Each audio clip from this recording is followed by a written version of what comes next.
Charlie's work. Testing. Yeah.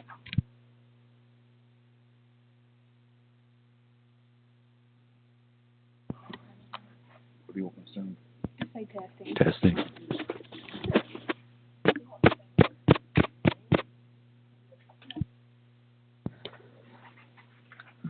Hello, everyone. It's 6 o'clock. We're getting ready to get started. Thank you for coming, as usual. We love seeing all of you. We're hoping a big crowd from across the street walks over here. That should be quite fun.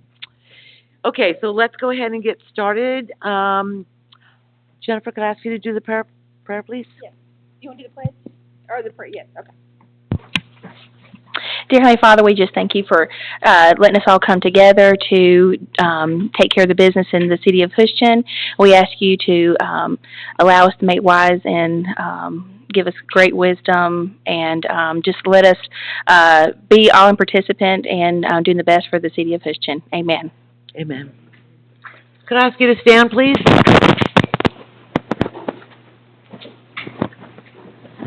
I pledge allegiance to the flag of the United States of America and to the republic for which it stands, one nation, under God, indivisible, with liberty and justice for all.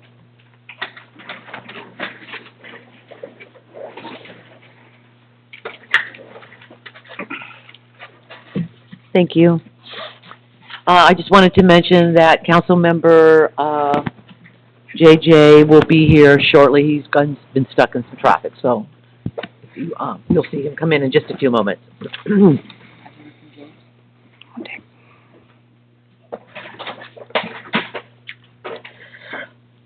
Okay, I would like to request or a motion for agenda approval of the public hearing. I make a motion. Thank you, Dr. Sterling. Is there a second? Second. Thank you, Tina. All in favor of approval of the public hearing agenda? Okay, great. Thank you. At this time, I'm going to turn it over to Ab. Thank you, Madam Mayor. Public hearing has been called on item 1 on our agenda, ordinance TA-2024-02, an ordinance amending the zoning ordinance of the city of Houston, Georgia, Article 4, zoning districts and official zoning map, Section 4.08, PUD, Plan Unit Development District, to amend existing provisions, requirements, and allowances, and to add requirements and for other purposes, and I hereby open that public hearing. Jennifer, could you confirm that public notice has been given? All right, after we hear a report from Mr. Whites, we will allow speakers on these items. Rather than call for speakers in support of or in opposition, I'll just see who wants to speak. All speakers that come up must abide by the following rules, and this will go for item 1 as well as items 2, 3, 4, and 5. When I ask for speakers, if you want to speak, raise your hand. I'll then call you up to the podium. Please speak into the microphone. State your name, your address, whether you live in the city of Houston. Speak only to the merits of the issue. Address all comments to mayor and council. Refrain from personal attacks. Discuss the facts instead of giving opinions and speculation. To allow an opportunity to as many people who wish to speak as possible, please don't duplicate points that have already been made. Normally we have 10 minutes to speak for each side. In this case, we'll just handle it like citizen input. We'll allow 5 minutes per speaker. Agendas and outlines of public hearing procedures are located on a table just outside the entrance to the meeting room. And after the meeting, the matter is closed, the hearing is closed, I'll go to the next item. So I'll turn it over to Jerry. Thank you, Mayor and Council. The Mayor and Council had asked to initiate certain zoning ordinance amendments. This one on the Planned Unit Development District is one of those, TA 2024-02, and it would amend the Section 4.08, which is the Planned Unit Development District. The Council didn't give us specific direction on what you wanted changed, but the general nature of the changes is being in response to several plan unit development zonings that have been approved in the past couple of years or so, and or including Twin Lakes for that matter. And so it was intended to respond to some of the lessons that we think we've learned over time with the PUD district and tighten up some of the regulations where there are no regulations. And so I'm not going to go into all the specifics of everything here because there's quite a few changes, but I would like to mention that the newly appointed Planning Commission for the city took this up in public hearing. There wasn't anyone to speak on behalf of it or against it other than myself, who spoke in favor of it. And the recommendation was to approve it with one change, and that had to do with the minimum size for rezoning to a PUD district. The Planning Commission recommended by a 5-2 vote to increase that from 10 acres to 25 acres. And so rather than go into specifics, I'll try and answer any questions that you might have, or we can revisit those after the public hearing. Thank you, Mr. White. Does anyone wish to speak as to this matter? If so, raise your hand. All right, I see no hands. Do y'all have questions for Mr. White or anyone? Okay, then I'll close the public hearing. We'll move to item 2. A public hearing has been called on item 2, ordinance TA-2024-03, an ordinance amending the zoning ordinance of the City of Houston, Georgia, Article 4, zoning districts and official zoning map, Section 4.14, MU, mixed-use district, and for other purposes, and I hereby open that public hearing. Jennifer, could you confirm that public notice has been given? It has. Mr. White? Yes, Mayor and Council, TA 2024-03 is an amendment to the zoning ordinance for the MU mixed-use district. It's much more simplified than the PUD ordinance. The main purpose of it was to clarify the intent behind the district, number one, and secondly, to address situations where a MU zoning district has more than one property. Basically, right now, it's not clear how to apply, whether all of the regulations such as open space get applied to the entire MU zoning district or whether they apply to properties within the MU zoning district. So this would clarify it in favor of the latter, or in other words, you would apply things like open space requirements to that portion of the lot of record that you're developing at the time. So I'll be happy to answer any questions you might have about this. All right, does anyone wish to speak as to this issue? If so, please raise your hand. Do y'all have any questions for Jerry or anyone? All right, then I'll close the public hearing. I'll move to item 3 on our agenda. A public hearing has been called on ordinance TA-2024-04, an ordinance amending the zoning ordinance of the City of Houston, Georgia, Article 8, zoning amendments and applications to add a new section 8.08, duration of approval and for other purposes, and I hereby open that public hearing. Jennifer, could you confirm that notice has been given? It has. Jerry?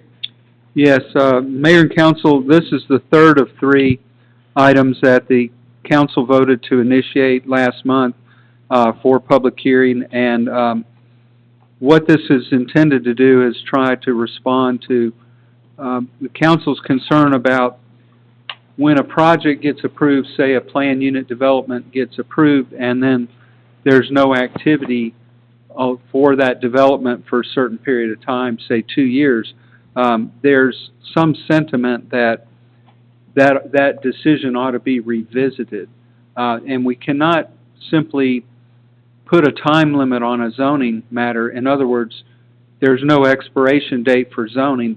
The clock itself cannot change a zoning decision. Only the City Council as a legislative body can change it. And so short of trying to make a zoning revert to its prior zoning because there was been no activity, this is the next best thing I could come up with, which was having to saying that if there's basically no activity on a given rezoning decision or a variance or a conditional use permit, that it would trigger, that it would be responsible, it would be the zoning administrator's responsibility to monitor those approvals, and if nothing had happened within a 2-year period, the zoning administrator would bring it back to the City Council for an agenda item and say, there's been nothing that happened on this property. Do you want to initiate a request to change that zoning back to its original or whatever? And so that's what this would do. Then if the council decided to proceed with that, then it would go through the process And again, this would be a planning commission. It would go to the planning commission and city council. It doesn't lock you into saying you're going to change that zoning, but it would bring it through the proper zoning process. And so that's a summary of this amendment. I'll be glad to answer questions if you have them. All right, does anyone wish to speak to this issue? If so, please raise your hand. All right, do y'all have any questions for Jerry or anyone? I have one question, Jerry. I'm assuming that cannot be retroactive? Well, I think we discussed this briefly last month, and I deferred to the city attorney, and he can speak for himself, but I think the intent was that he would not be comfortable with making it retroactive of trying to go back to, say, a zoning decision that was made, say Rockland Homes or something like that, GP Enterprises, that it would not apply to those, but it would, if you adopted it, it would go forward to any decisions after this was in place. Okay, thank you. And I'd give the city attorney the opportunity. I if he think it would wants be to. difficult to make it retroactive. Okay, thank you. How about not retroactive, but the clock starts once it's passed? So the zoning could be 10 years old, but as of the day it passes, you have 2 years. In my opinion, that would be retroactive. Okay. So that's what I mean when I say I don't think it would be retroactive. I think it would, if passed as written, I think a reasonable interpretation would be it applies to zonings from thenceforth. But I've not dove into it in tremendous detail, but just my gut reaction is it would be very difficult to make it retroactive as to zonings already passed. Okay, thank you. Any other questions? All right, then I'll close the public hearing. We're going to move to items 4 and 5, which we're going to take together in one public hearing. A public hearing has been called on item 4, amendment of the comprehensive plan of the city of Houston, Georgia, to adopt an update to the capital improvements element and community work program, i.e. required annual update.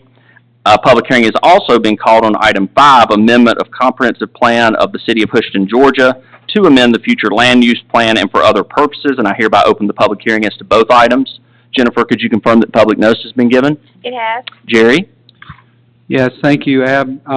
Mayor and council, this is, the city is required to annually update the comprehensive plan, the portion called the community work program, and also the capital improvements element, which is that part of it that is done in support of impact fees. And so our annual recertification date is October 31st. We're ahead of schedule on that to give us plenty of time to take a look at this. This is a very important, addressing the capital improvement element first. This is a very important item because, as you know, the city is growing incredibly exponentially fast, and just in the past 6 months has approved basically 2,000 additional housing units in the city, where the city had 1,000 housing units in the year 2020, just to give you some perspective. Naturally, that's going to change what we need to do for capital improvements by way of park and recreation land and by way of police facility and court facility space. And so what these numbers do, what this amendment does, is re-examines that with new population projections. I don't want to bore you with all the statistics, but there's a substantial, sizable increase in population that will result from all of the development that's been approved recently. And these are important decisions that kind of get made on paper, and the city needs to really think carefully about how you're going to put this into effect, because there's not much time. At growing so fast, you get really far behind if you're not buying parkland continuously and also planning an improvement for police and court space. And so I do want to mention one of the items which it did get coverage in the Herald newspaper about the park and recreation level of service standard, and I did recommended and do recommend that we drop the level of service standard from 5.33 acres per thousand residents to 4 acres per thousand residents. And the reason is, first of all, I don't do that lightly. Would never like to change a standard because that's what we started with, and it feels like we're going back on our word if we change any kind of standard. However, in this case, we are caught up with our standard. The council's approval to purchase the Blankenship property really kind of brought us back into the level that we needed for right now. But as I said, we're growing so fast, we're adding hundreds of people every month, basically, a couple thousand housing units addition. And so what that does is it puts it at the high level of service that we set.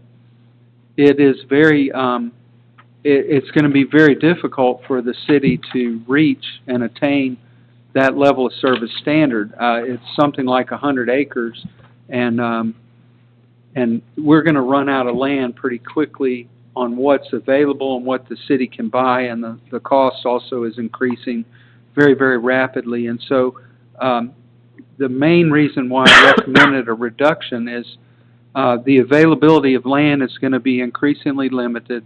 The cost is going to be more expensive, but most importantly, the 2,000 units that we've approved are all in planned unit developments. And what does that mean? It means that those developments have a minimum 20% open space in their developments. And so they're already, that's not the same thing as publicly purchased and open publicly available and that the public can use. It's not, that's private open space, but yet it is offsetting the impacts of the need for new recreation and open space for those residents. And so my point is that because so much of our new development residentially is going to be in planned unit developments that have amenities in their subdivision and also lots of open space, that it really is justified to drop that level of service standard if you wish to do so. If you don't wish to do so, that's okay too. You do not have to agree to that recommendation. And one of the wild cards, I'm sorry I'm long-winded on this, but it's a pretty important issue. The Perkle tract that we know about, we expect that the owner of that, which is Uline, that eventually they will come around and rezone their property, and they will offer to, as the conditions of zoning require, they will dedicate a bunch of land, open space, to the city, in which case we really have nothing to worry about. But we can't bank on that right now. It's not ours now, and so we can't count it until it becomes ours.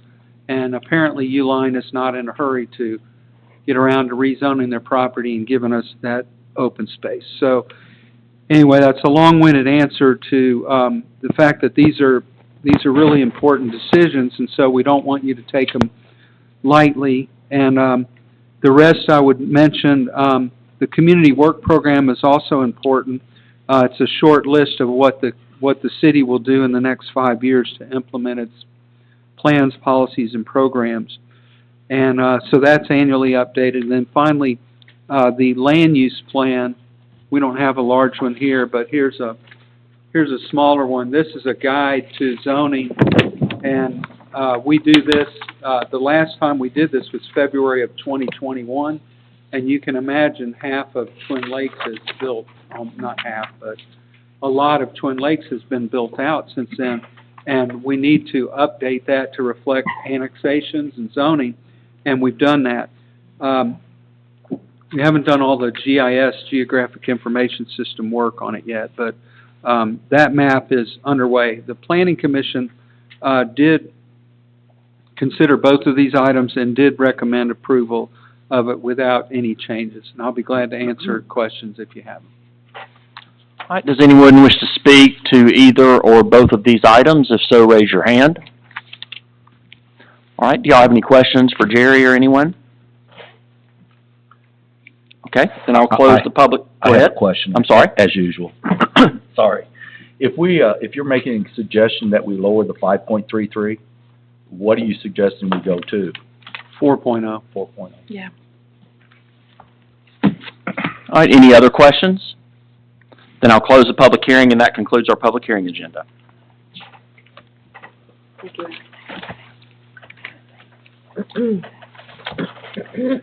Excuse me. Thank you, Adam. Thank you. Okay, we're gonna move on to the work session. The first thing I would like to ask is, agenda approval. Ab? Madam Mayor, I would ask that you amend the agenda in one regard. We have our two financial experts here, Rachel and Tiffany, to allow them to leave and go home. I would suggest that you amend the agenda to add citizen input after item 3. That way, if someone has a question, they'll be here to perhaps answer it. We would still continue with citizen input as normal at the end of the agenda, but I would ask for an amendment in that regard. Okay, great, thank you. I actually would like to make the motion to amend the agenda to add in citizen input after item number 3. Is there a second? I'll second that. Lots of seconds. All in favor of amending the agenda to add the questions? I can't see Dr. Sterling. Does she have her hand up? Sorry. Yes, I do. Okay, thank you. All right, great, thank you. Okay, let's go in to reports by the mayor, council, and staff. I'm going to go ahead and start, and then I'll pass it around. I just want to give the citizens a couple of really quick updates. Not a lot of detail on them, but just some things I think you should know or want to know. Number one, the city manager and council member Dave Brown and myself met with, and James Lawson also, met with Georgia Power this week. The city will be putting out a notice to all citizens, letting you know the status of that meeting. One thing, there's 2 action items that came out of that meeting. One is on the city and one is on Georgia Power. The city, and James has agreed to take charge of this. He's going to go around the city and look for the trees that really need attention to be trimmed back by Georgia Power. And James will have the lead on that. And then the action item for Georgia Power was to get back to us about the power substation on Peachtree. He didn't know if it was up and running, and I wanted to know, and if not, when. So that's his action item. So that was a good meeting. The second thing I would like to bring up is also the same people. It's always the same people lately. We had 2 meetings with MPO, which, if you recall, that's the Gainesville Hall Metropolitan Transportation Planning Operation. 2 meetings in the last month since I've seen you anyway. The first one was late in May, where we talked about our transportation plan, and that plan is going for approval to all the members who vote in July. We're very excited about that. And to piggyback that, we had a meeting with the county, the MPO folks, the school superintendent was at the meeting. Am I missing somebody? Gina. The county. Yeah, county, okay. That includes the planner and, anyway, about our transportation needs here. And so we put a plan together. We looked at each other's plans to make sure we're piggybacking off of each other and not working in a silo. It was a great meeting, and I was really happy about that. So that's coming. And then the last thing I wanted just to mention was just last week, Thursday, I attended a seminar in Suwanee about how did Suwanee get to be what it is today. It was fascinating. It was informative. I've learned a lot in that meeting, and I am now working with Suwanee to have them come here and talk to the elected officials about what I learned last week in that. It was fantastic. If you haven't been to Suwanee in a while, it's quite different than it used to be even just 10 years ago. Anyway, so that's for my update. We'll go around the room. I'm going to start with JJ. Do you have anything, JJ? I don't. I just, Jennifer, I wanted to thank you again for coordinating that meeting with Georgia Power. I know that's super important to everybody here tonight. and I'm glad we got those action items moving forward. So thank you again, Jennifer. Scott? I don't have anything new right now. Okay, no problem. Dr. Sterling? I don't have anything new. Tina? So, I'm serious about Oak Street Park. I sent out emails to 4 landscaping design companies with a list of ideas that came in part from previous design and proposals that had been sent last year. Threw in some of my own ideas, some things that citizens had added, and just sort of made a wish list. And so I sent that out. I've gotten 2 responses so far. I also reached out to the UGA. It's not called the School of Landscape Architecture, but they have a degree for landscape architecture, and they have a community outreach for that school, and they do exactly this sort of thing. So the lady in charge of that was on vacation, so I think things are going to move a little slow in the summer, but I wanted to get some ideas and some really concrete stuff so I know, what cost we're looking at and time frames and things, but I'd love to get Oak Street Park moving soon. So good, thank you. Mm-hmm. That's so good. Dave, anything? Yes, ma'am. Thank you, Mayor. The 5 and 10-year planning process is going well. Unfortunately, the plan that I told you we would have it completed in June, I will not. It will probably be July. We do have now all the departments. We just finished the police department in terms of cost. We are working next on water and sewer. Then we're going to go to the Public Works facility, and then we will have the City Hall or the administration here. We're doing the 2030, 2035, gathering that data. Dr. Weiss and I are going to be working on getting the tax structure in, so we'll have all the revenues. Once we have the revenues and the costs, we'll be able to present to you in the city exactly what our total costs are, what our total revenues are, and how that looks in the years 2030, 2031, 32, 33, 34, and 35, so we'll know where we're standing and what we need to do. Great, thank you, Dave. Mm-hmm. Jennifer? Yes. I want to piggyback off what the mayor said. So Georgia Power, we did meet with Georgia Power. I got an email actually this afternoon. I have not been able to share with the mayor and council yet or the citizens, but the mayor did ask a very important question in our meeting about the substation that's on Peachtree, and that was an action item that she had asked the area manager to answer, and he did answer it. The substation construction is complete, and the high side of the station is energized. We're in the process of testing and commissioning all new equipment inside the fence. We're shooting for the 2nd or 3rd week of June, given that all testing goes well, to energize the 2 new feeders out of the station and refigure the existing Brazelton feeder. Once this is completed, Brazelton and Houston will be served out of the new substation.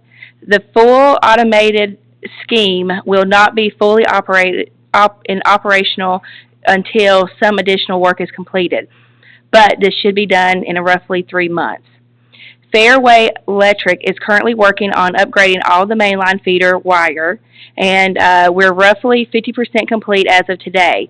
The next section of the line that will be under construction is along Highway 53, starting at the intersection of West Jefferson Street down to Peachtree Road. This will require a significant amount of traffic flagging along Highway 53 that will impact the flow of traffic. But this is normally work that is done Friday through Monday, and they will pull a permit, so we'll know exactly when they're going to do it. But all of this together will help Georgia Power and us to keep power in the city of Houston. So we're looking forward to making great solutions for our citizens. Also, we have been in contact with GDOT. We worked on and Jerry has been such a great help to me. If y'all know about LMIG grants, that kind of helps offset some of our work that we have to do on the roads. Well, they had a supplemental amount of money they were giving away, and we were able to obtain $56,000 for the city, And we just got approval for that yesterday, that was 100% funded to the city. And in that scope of work, we are going to, our engineers went with Brett and went around the city to see what roads need to be restriped. And we have a list of roads that I will actually put on our website to let everybody know what work is going to be done. This is going to be great for our city because we have so many roads lines that are faded. So that's going to be something that we're going to start working on immediately now since we've got approval. We should have the money sent to us within about 45 days. So we're excited about that. Our basketball court is 100% completed, and that is on Cabin Drive. If you have not seen it, go by and see it. I've already seen kids on there playing. That was the goal, to get something for the middle school and high school to do. So we were glad to get that done for summer. Let's see, all kinds of things that we have going on.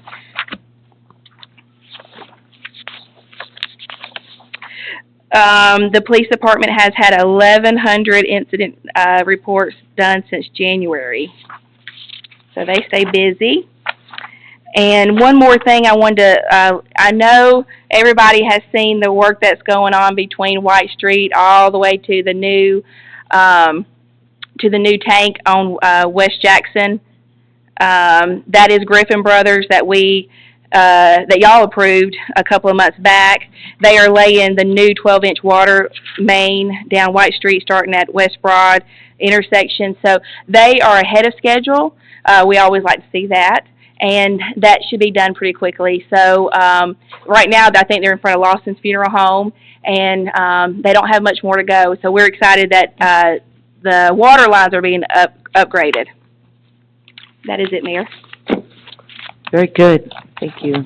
There's Hushton progress. Hope you like that. Okay, let's go on to, I'm so sorry. Councilmember Dave has wanted me to also remind everybody that on Cabin Drive, behind the new basketball courts, at the tennis courts, we have, if you see, the trees are already cleared. That's going to be for our new Public Works building. And they have promised me that it would be done before the end of the year. So we're excited.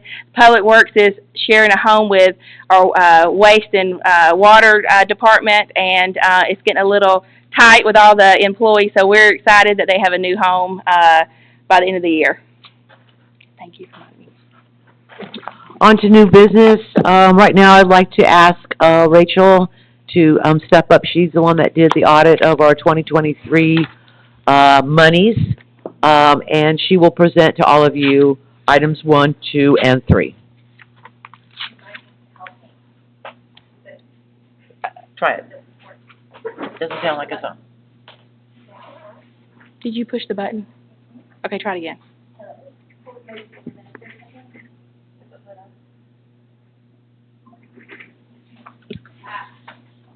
How about now? Well, I have live. I can still talk. You guys can hear me. Well, we do have people that watch live, so we do need the... Is it? You could also borrow Jerry Hood's. Want to try? Try it. Does it work now? Can you Testing, hear? 1, 2, 3. No, yours isn't. Can you change the channel? You can hear it home. It doesn't connect here for some reason. It should be fixed when I finish this. But you can hear it at home? Oh, okay. Just use the mic.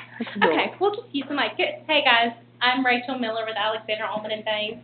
I know many of you are familiar faces, and then some of you are not, but we are located in Gainesville, Georgia. That is the office location. However, I'm a lifetime resident of Jackson County, so I'm at home tonight. This is great. Wanted to go over the financial audit for the city of Houston. What council members have in front of you is that package. It is a bound copy package of the financial statements themselves. But before I get into the financial statements and start discussing all of the activity throughout the year, I want to make sure that I give great appreciation to the City of Houston, to Jennifer, and especially Tiffany for all of her hard work. Tiffany goes above and beyond for all of our requests to get everything to us in a very timely manner. And if it's not correct, we can send it back. And she says, oh, I know it's not correct, but here is the correct one. We've got it for you absolutely 100%. So not a concern in any way in that regard. Definitely goes above and beyond and cannot appreciate her enough for her hard work. Okay. Thank you, Tiffany. Not every client is like that, so it's very much appreciated. Okay. So what I want to start out with as far as the audit goes is we have our opinion of the audit, and that is on page 1 through 3 of your financial statement draft. And I want to point out for those who have not heard this before, but ultimately, during the audit, our goal is to obtain enough evidence in order to provide an opinion on the financial statement. So that evidence does not mean that we provide 100% of the government's activities, but we'll utilize other methods such as sampling, analytical, and other procedures to accomplish and obtain that evidence for the financial statements. In doing that, we will base our procedures based on our assessment of the various activities of the government and how they impact the financial statements as a whole. So that'll determine how much, what, and where, and who, and when we test. So for that, for 2023, we were able to obtain enough audit evidence to provide a clean, unmodified opinion of the financial statements with no findings, no financial statement findings. Okay? So that's the long and short. I do encourage you to read this audit report. It does give you a very basic, general idea of the management's responsibilities, your responsibilities of counsel, and for the audit itself, and then our responsibilities as the auditor too. Okay, we will move on to page 12. Skipping over a lot of the comparative information that is the management's discussion and analysis, but something that's just a narrative of the financials as a whole. So we'll just go to page 12 on this. I want to bring to attention just a couple things, and I will talk about the government as a whole, not necessarily the general fund or the water sewer items, but the government as a whole. So that government itself, we want to say at the end of the year, all cash funds, including restricted cash funds, were roughly $17 million. That's primarily split with the general fund, the impact fund, and the utilities fund itself. So between those three funds, those are the majority of your holdings in cash. We do have the restricted funds in there, and those are going to be primarily for capital projects. So your capital projects are really going to be what is that's withheld for all of your water sewer improvements, your road improvements, and all the impact that's coming into the city from the increased population and growth. So with that being said, I do want to make sure you know that you have that restricted cash, but although you have it, you'll be spending it most likely in the next year. Your total balance sheet and assets itself will not change drastically because you're just moving it from cash to an actual capital asset. Okay? Now, for what that's worth, when we talk about our cash and our growth of assets themselves, we have, in looking back, just to show you the growth of the past couple of years, we have nearly $12 million worth of growth on the financial statements in the past 5 years. Most of that being from 2023 to 2021, or 21 to 23, however you want to look at that. So over the past couple of years, $12 million in growth in total on your balance sheet. Of that, and that's just your governmental funds, of that, your utilities fund, your water sewer funds, those improvements have grown roughly $13 million. So overall, your total assets for the city year-end 2023 is right under $39 million at $38,345. So quite a large growth in the city over the last couple of years, and definitely nothing to be shy about for the growth and the planning and effort that has gone into managing that growth. All right. I will also, we'll go to page 13. And it's a little bit harder to see from the financial statements. with the actual format of the statement of activities, and this is a governmental statement of activities, so it doesn't look like any other income statement that you would typically see. But with that being said, we also have revenues and sources that have grown tremendously over the past few years, and especially in the current year. And that income was primarily related to your building and development, of course, your property tax income that was recognized in the current year, and other grant sources and capital improvements, some from the federal government and some from local sources, like the LMIG grant that was just discussed. With that, I want to mention that the budget itself and the total expenditures from governmental activities and your utilities fund have not increased drastically. So over the past couple years, you've only got about a $800,000 or so swing in actual expenses. So while you're growing the city by millions as far as the assets go, your expenditures are not. So very good budget maintenance and control there. So I think that will absolutely help the city as a potential and then in your future periods, and especially in planning for any reserves for potential economic decline, if there is any. Okay. Next item, I'll bring a point, and we'll skip over many, many pages because, of course, this is a 50-page document, so we don't want to go over every single one. But I will take you to the general fund budget, and that is on page 37. Your major governmental funds are really those that you want to make sure you're in compliance with. This year, all your governmental funds were in compliance with your budget. You don't have any areas that you were out of budget, and we only had to make one slight change, or you guys made one slight change on the budget throughout the year. So again, wonderful planning, staying within budget compliance, your stewardship and accountability to the city and its citizens, a very good position there. I do want to note the SPLOST budget is complete for SPLOST 6. So SPLOST 6 ended in June of 2023. That money for SPLOST 6 has been expended in full. And part of that went for the new basketball court, your water sewer improvements, and so forth. SPLOST 7 started in July 2023, and that's where you'll focus a lot of your capital improvements going forward. So without that, that is a very, very broad overview of the financial statements. The financial statements as a whole look very good. Your liquidity positions look good, but I don't want that to fool you as far as your future planning. Everything in the city costs a lot of money, and I'm glad that you guys take that into consideration with your budgeting and how you are held accountable on that. I think Tiffany says no a lot, and that's great. So with that, that's the financial report.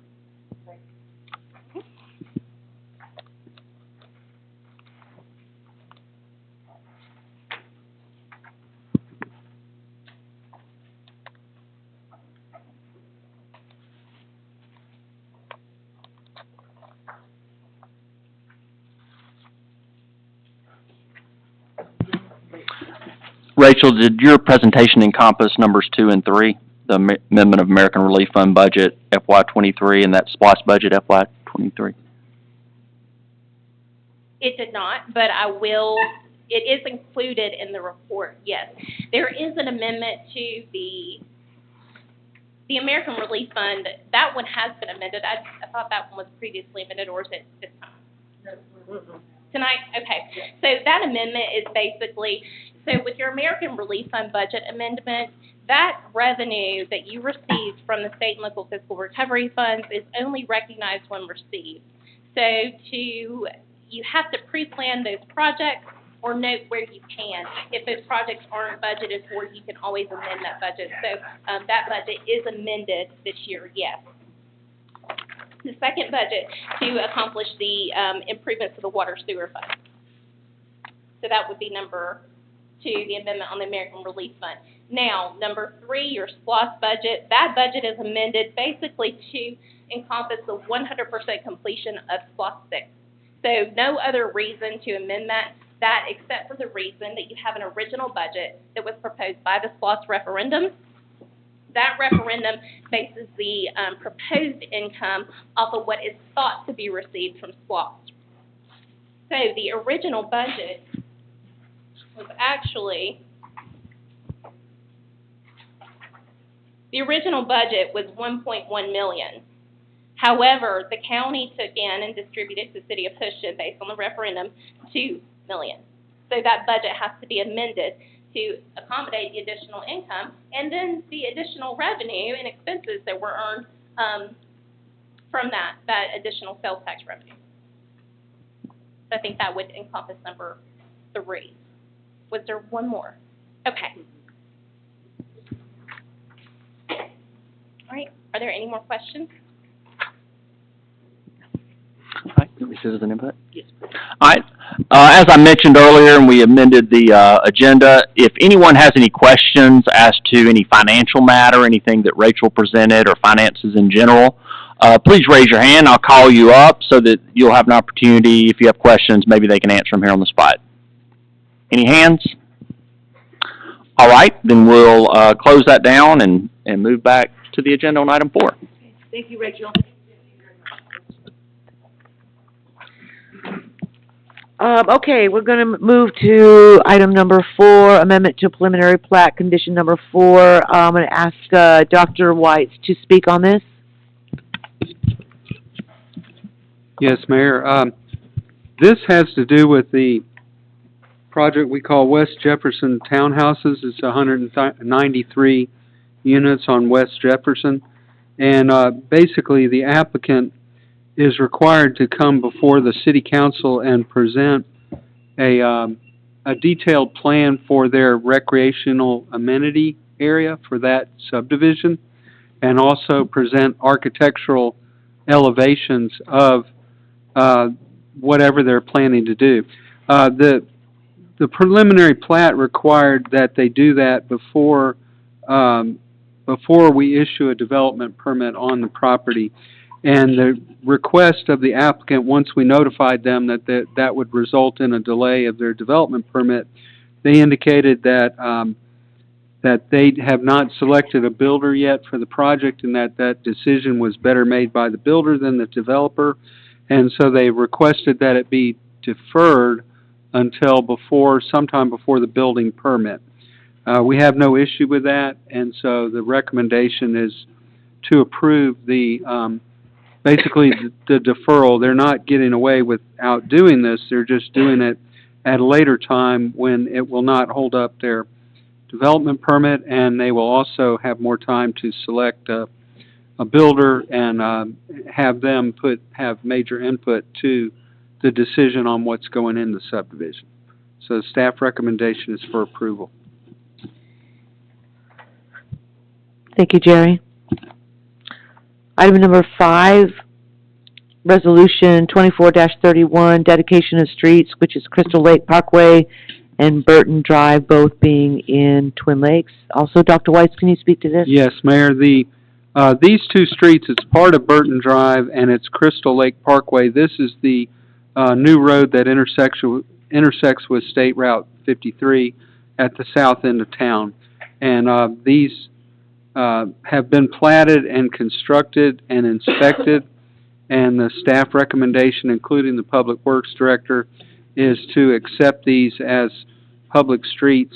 We have a bond on them, and what this will do is those will become streets for purposes of maintenance also. So the city will assume the maintenance, and if you approve this resolution next Tuesday, then we have a warranty deed, or we will have a warranty deed that formally designates that or gives that to the city, and then we'll release the maintenance bond that we have for that. So the recommendation of staff is to approve Resolution 2024-31.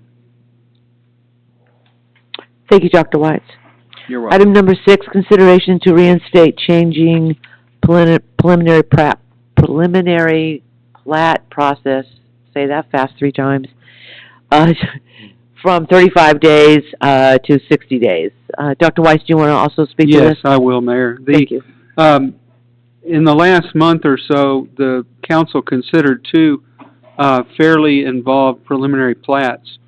And the code only allows you 35 days from the day of in which you first consider it to make a decision on it.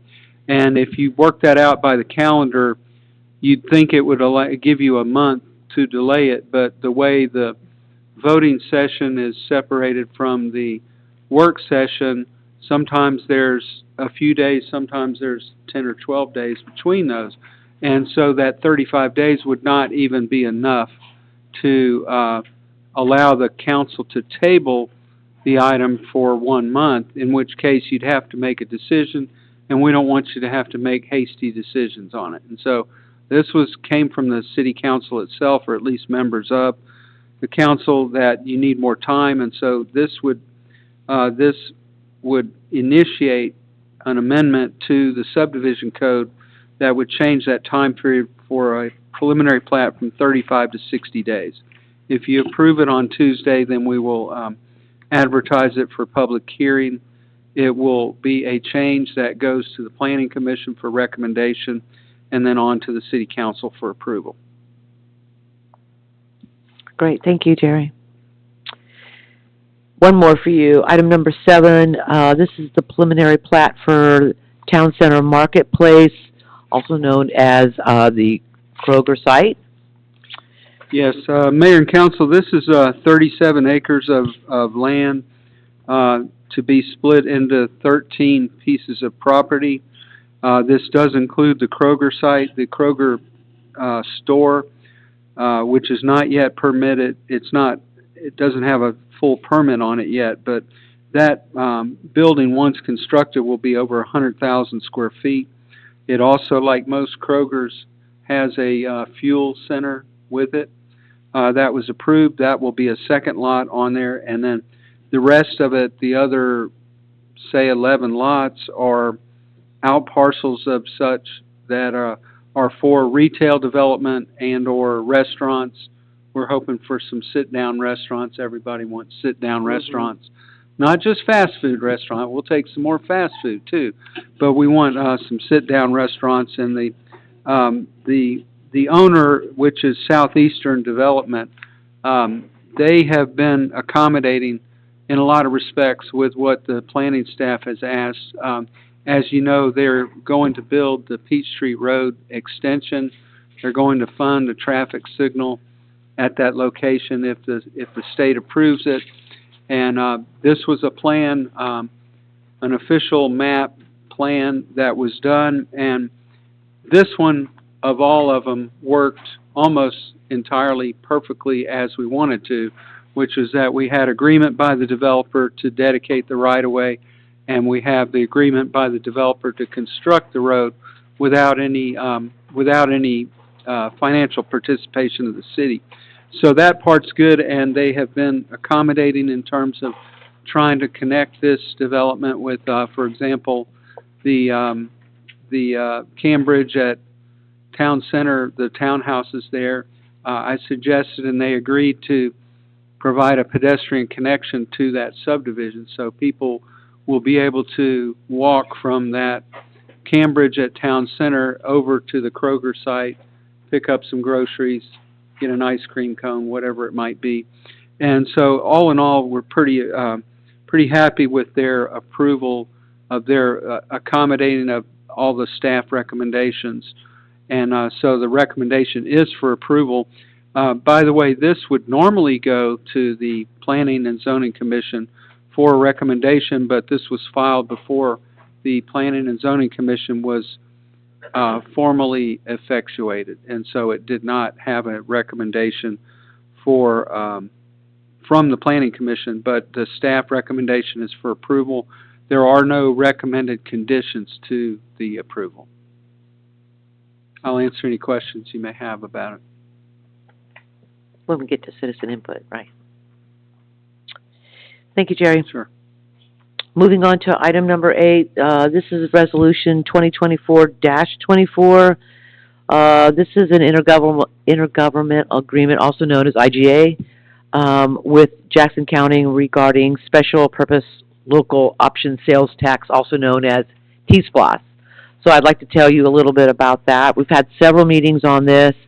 What I can tell you, and it's in your packet if you choose to look at, I think, the last page or the second to last page.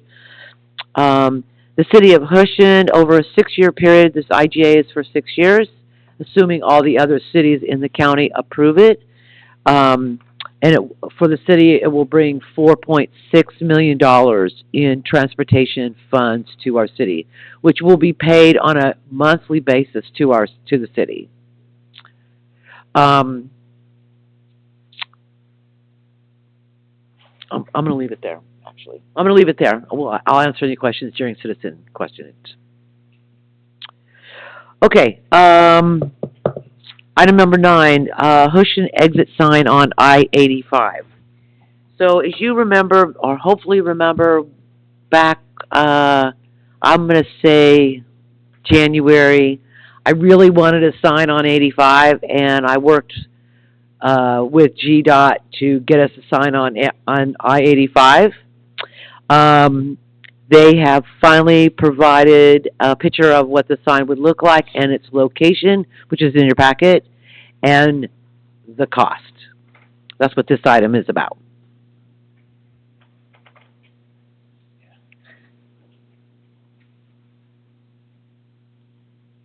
By the way, I'm sorry, maybe I should explain. So I-85 going south from, let's say, Jefferson area, going south to exit 129, the 53 exit, it would be, there's a brick wall there, and it would be right in front of the brick wall. Oh, and the price was $36. Thank you. Thank you. Okay, item number 10, actually, 10 through 14 is going to be one person, but we'll go one at a time. Item number 10 is Resolution 2024-32. This is the West Broad Street paving. Jerry Hood. Thank you, Mayor. Mayor and Council, previously you authorized EMI to prepare plans and specs on the Broad Street repaving that would run from White Street to Cabin Drive. That is one of those local maintenance and improvement grants from Georgia DOT, LMIG. That was bid in last month. Open bids on May 30th. We had four competitive bids. The low bidder was Sunbelt Asphalt with a low bid amount of $280,829, which is within your budget. In your package, we have a recommendation of award and a resolution of award prepared, and a notice of award if the council sees fit to award that contract. At the next meeting, we'll prepare contract documents for city attorney's review, and I would envision having pre-construction probably the second week of July and getting the project done before summer's end. Great. That's great. Thank you, Jerry. Can we go to item 11, Resolution 2024-25, the Water First Rebate Program? Correct. One of the city's goals that we're working toward right now is to become a water first community. Some of our other local governments in the area, such as Auburn, Brazelton, Jefferson, and Gainesville and Winder are water first. And basically it's a prestigious thing, but it also there's a lot of benefits in applying for various grants if you're a water first community. In addition, if you use the GFA loan program, you get a full 1% discount on all loans, which can be a big savings, as you well know, as we move forward with infrastructure projects. There's a large checklist that we're working toward. It's promoting stewardship in our water, in our potable drinking water, in our wastewater, and our storm water. And we've been working on this. I guess we're about in our third or fourth month of working on this. One of the recommendations of the GFA staff was for the city to consider a toilet rebate program whereby if you have an older home that has a high-capacity commode that flushes basically 5 gallons per flush. You set a procedure up where if I have one and I replace it with a low flow commode and provide the documentation, then I would get a $50 credit on my water bill. So we do have some procedures to get through. We need to develop procedures, policies, and also come up with a budget for that. But if the council sees fit to provide that resolution, we'd bring that the procedures back to the council once we get everything set up budget-wise. And it may take us till the first of the year to get that totally in place before we'd have a budget amount for the new year. Thank you, Jerry. Any questions on that? If you go online, you can see a lot of other communities are doing that. And it does add up. I have had my reservations about the low flow fixtures over time, but you can tell the per capita and per household water use over time in Houston has gone, because you originally had about 600 customers that were in older homes, and now that the newer homes are being built, that water use per household and per capita has constantly been dropping over 10 years. So it works. It works.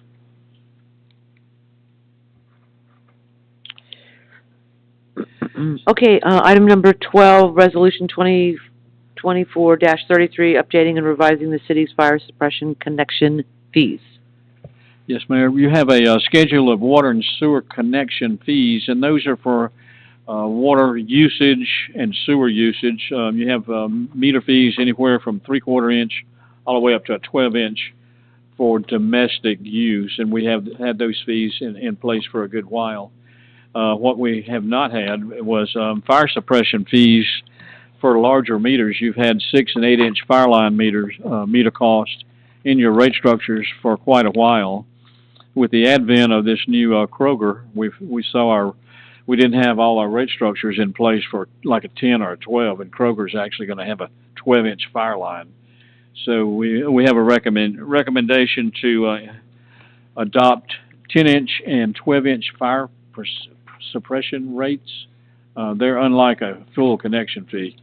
What we go by is the American Water Works Association standards based on meter size, and we basically just make a recommendation based on standards, and you have that in your package as well. And I just want to add, piggyback off of what Mr. Hood is saying. This whole chart has already been approved 100%. The only thing that we're adding is the 10 and 12 inch. That's it. Everything else has already been approved by council.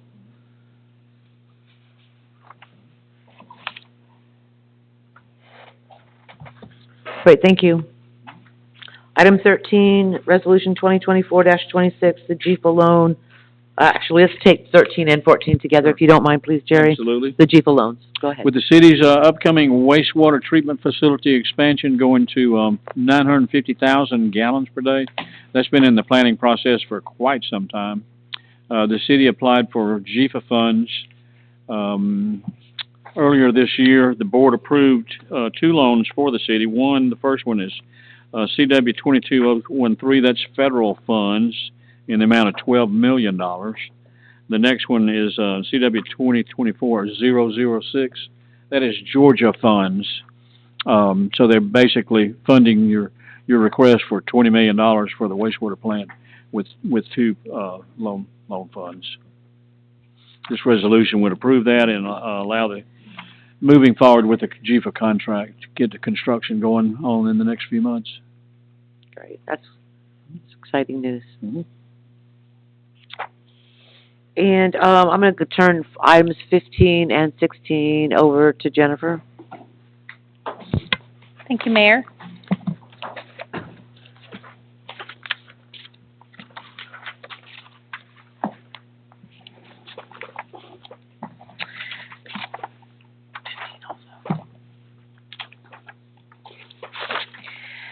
Line item number 15 is bereavement leave.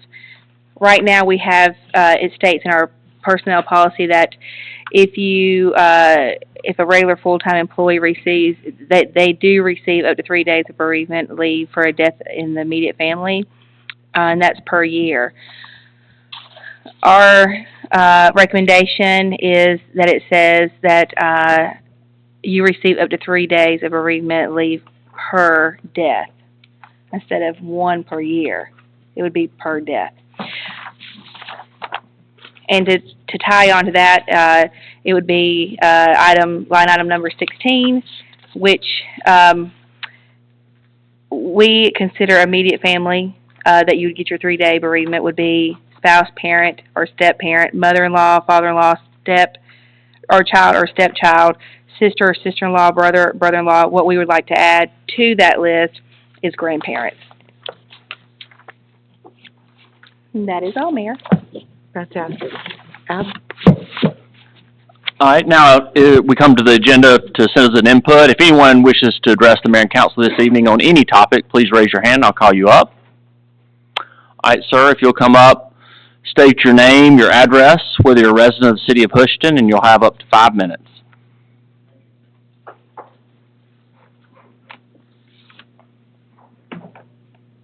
Jack Flynn, 585 on Cumberland Trail. This is merely a suggestion in regards to Dr. Jerry Weiss's preliminary plan on page 7 regarding the climate survey. I was just wondering if there's a possibility of maybe doing a road on that Kroger center intersected with the intersection at Hampton, at Crestline. It would alleviate a lot of traffic to have a cross street in that direction. Over 2,500 homes and townhomes will be in that vicinity on the other side of 53, and it's just really a suggestion. Thank you very much. Thank you. So can we ask a follow-up question? You're talking about Twin Lakes Boulevard? Are you talking about Twin Lakes Boulevard? The main street that intersects Crestline on 53, going to have a stoplight. Put a road across that stoplight and about right away or something, and the street connecting to that Kroger Center. What is going there? Oh, that's not quite where the property is. It's not Kroger property. Well, roads are going to connect Kroger's property to that intersection as a possibility. Well, isn't there one at Chapina, though? I think that we always want to debate. Really? Thank you, Jack. All right, do we have any other persons that would like to address the mayor and council this evening? All right, then I'll close down citizen input, and I am asking for an executive session, Madam Mayor, for real estate, litigation, and personnel. Great. Is there a motion to go into executive? I make a motion. Thank you, Scott. Is there a second? All in favor of going into executive? I can't see Dr. Sterling's hand. Yes, she voted in favor. Okay, thank you. All right, thank you. We'll be back shortly.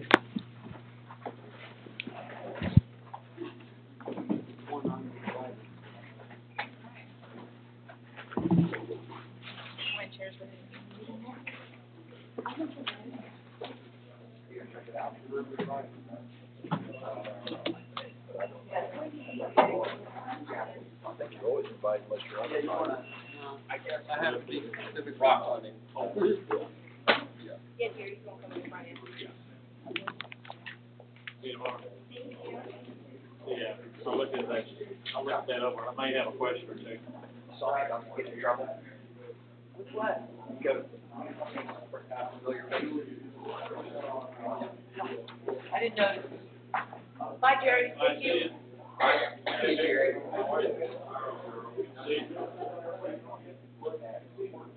Wants to work on that. All right. When you start getting 98 degrees. Yes. All right, Jerry, drive safe. How you doing, Dr. Sterling? I'm doing well, and you, JJ? I'm coming. Sooner we get in, sooner we get out. All right.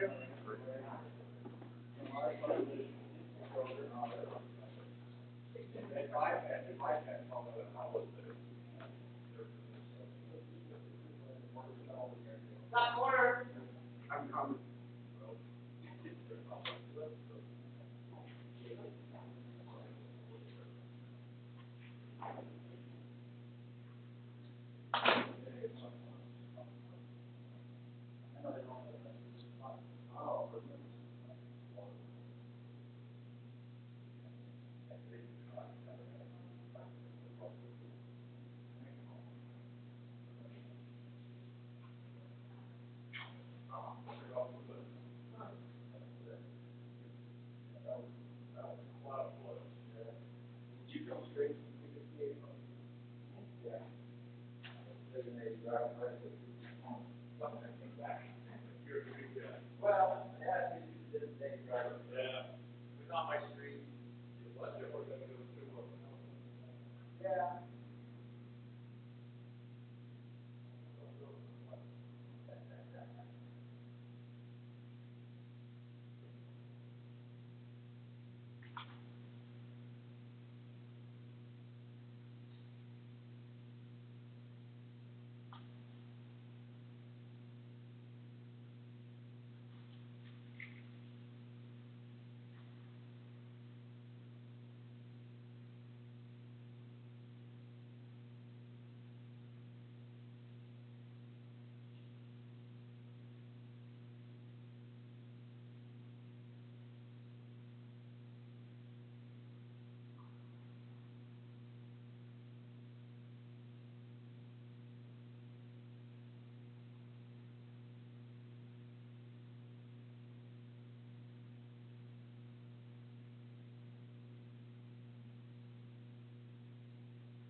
Yeah, I got emergency, I gotta go.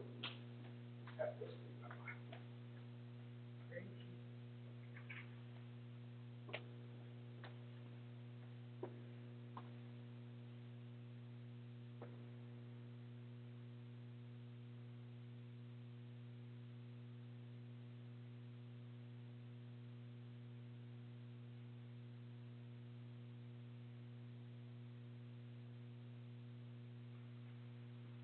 Oh, Lord.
waiting on it.